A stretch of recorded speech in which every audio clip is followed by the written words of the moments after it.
명절입니다. 그러니까 큰 명절이라 할 수 있겠습니다. 추석은 그야말로 땀 흘려 일한 사람들이 그 열매에 감사하는 명절인 것입니다. 그래서 추석을 말하기를 수확하고 감사하고 사랑하고 그렇게 표현하고 있습니다. 수확이 없는 추석은 너무나 쓸쓸할 것입니다. 수확은 있는데 감사가 없다면 또 우리 마음이 얼마나 메마르게 되겠습니까? 또 우리가 감사는 하는데 사랑이 없다면 이것 역시 기쁨이 없는 것과 마찬가지인 것입니다. 그러므로 정말로 진정한 추석은 세 가지 요소가 있어야 되겠습니다. 수확하는 것, 그리고 감사하는 것, 그리고 사랑하는 것, 이 세 가지가 다 있어야 올바른 추석이 되겠습니다. 추석 명절을 맞이하면서 잃어버린 감사를 우리가 회복함으로써 또 신앙도 회복되게 하시고 또 축복의 문을 활짝 열 수 있기를 바랍니다. 감사가 회복되게 되면 신앙은 회복됩니다.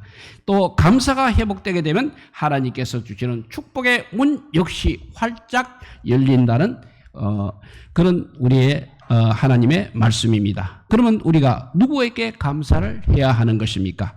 첫째, 가장 가까운 가족과 친척과 이웃에게 감사를 해야 됩니다. 가족과 친척과 이웃은 새의 날개와 같은 존재라고 말할 수 있는 것입니다. 새의 날개는 때로는 부담스럽고 때로는 거짓장스러울 수가 있는 것입니다. 새가 날아가지 않을 때는 모이를 쪼아 먹을 때는 새의 날개가 오히려 부담스럽고 아주 거창스럽게 느껴집니다. 그러나 날아가야 할 때, 짐승이 와서 잡아먹으려고 할 때, 도망가려고 할 때는 날개 없이는 안 되는 것입니다. 날개가 있기 때문에 홀홀 날아가는 것입니다. 마찬가지입니다. 가족과 이웃도 또 친척도 좋은 때가 있는가 하면 해를 끼치는 경우도 있는 것입니다. 그럼에도 불구하고 우리는 그 모든 이들에게 감사부터 해야 하는 것입니다. 가족에게 감사하고 친척에게 감사하고 이웃에게 감사해야 할 이유는 하나님께서 이들을 통해서 우리를 돕기도 하시고 연단을 시키기도 하신다는 것입니다. 그래서 로마서 8장 28절은 그러므로 모두가 협력하여 합력하여 선을 이룬다고 말씀하셨습니다. 죽고 사는 것이 혀의 권세에 달려 있습니다. 그러므로 가족과 친척과 이웃을 향해서 어리석고 죽이는 말을 하는 것이 아니라 감사의 말을 많이 하시기 바랍니다. 시기하고 질투하는 말, 원망하고 불평한 말이 아니라 감사하는 말을 해야 한다는 것입니다. 추석에 잃어버렸던 가족, 친척, 이웃끼리 감사를 많이 하는 명절이 되시기를 바랍니다. 이렇게 제일 먼저 우리가 해야 될 것이 가족과 이웃과 친척과 이웃에게 감사를 해야 한다고 했습니다. 두 번째는 부모님께 감사를 해야 합니다. 특별히 부모님은 나를 낳아주신 분이십니다. 또 나를 눈물로 길러주신 분이십니다. 또 땀 흘려 교육시켜 주신 분입니다. 우리는 그러므로 부모님의 말을 잘 들어야 합니다. 그런 부모님께 감사하지 않는 사람이 누구에게 감사를 할 수 있겠습니까? 부모님께 감사할 수 없는 사람은 누구에게라도 감사하더라도 그것은 다 가짜가 되는 것입니다. 부모님께 감사하지 못하는 사람은 역시 하나님께도 감사드릴 수 없는 것입니다. 감사는 말 그대로 행복의 원천입니다. 행복하기를 원하신다면 감사하시기 바랍니다. 감사는 행복의 원천입니다. 평안은 감사의 나무에서 피는 아름다운 꽃인 것입니다. 그러므로 감사의 행복이 있는 것입니다. 감사의 나무에 평화가 있는 것입니다. 그러므로 감사 없이는 행복이 없습니다. 감사 없이는 평화도 없는 것입니다. 그러므로 우리가 정말로 행복을 원하고 평안을 원한다면 감사해야 하는 것입니다. 이렇게 첫째, 가족과 친척과 이웃에게 감사를 해야 하고, 두 번째는 부모님께 감사를 해야 한다고 했습니다.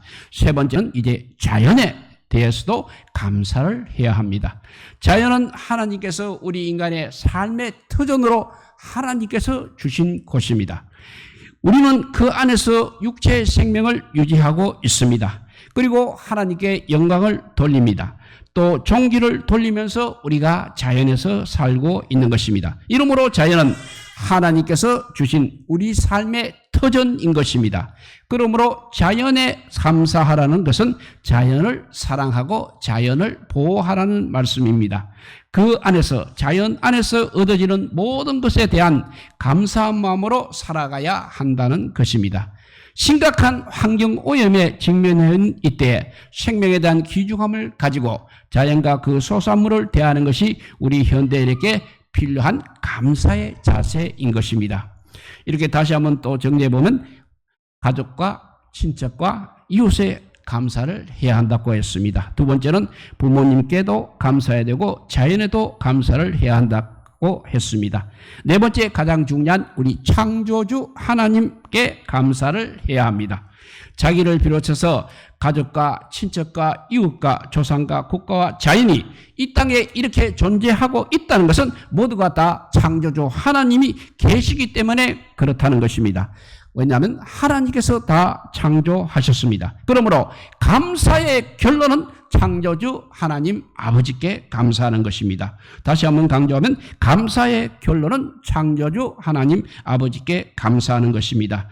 바울이 옥중에서도 찬송을 부르고 성도들에게 감사하라고 명령하고 감사를 가르쳐 줄 수 있었던 것은 무엇이겠습니까? 그의 감사의 조건은 환경이 아닙니다.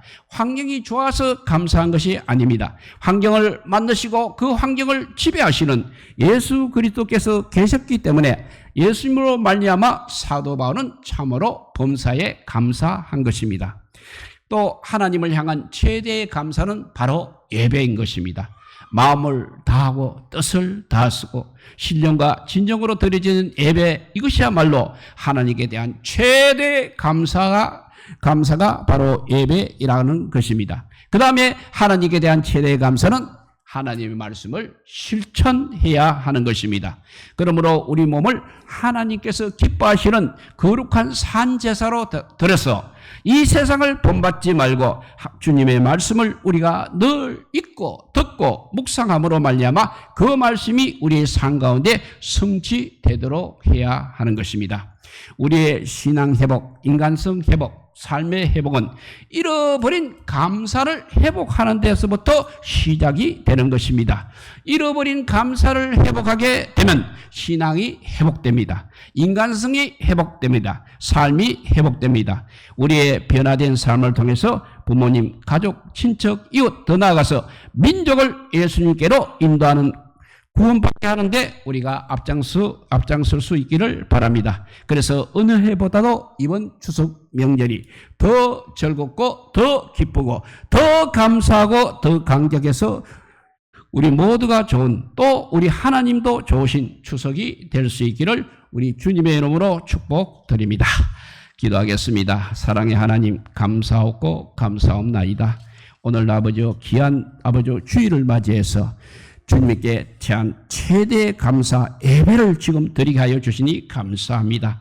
이제 예배를 드리면서 말씀을 듣는 데서 끝나는 것이 아니라 하나님 말씀을 이제 나가서 이 아버지 연휴 동안에 많은 사람들께 실천하는 삶을 살아서 하나님이 살아계신다는 아버지 정인이 살아계신다는 그 사실을 우리가 증거할 수 있는 정인의 삶을 살게 하여 주셔서 우리 많은 가족과 친척과 이웃들이 주님 앞으로 올라올 수 있고 구원받을 수 있는 그런 계기가 되게 하여 주시기를 간절히 빌고 원하올 때 우리 구주 예수 그리스도 이름으로 기도드리옵나이다. 아멘. 예, 찬송가 589장입니다. 넓은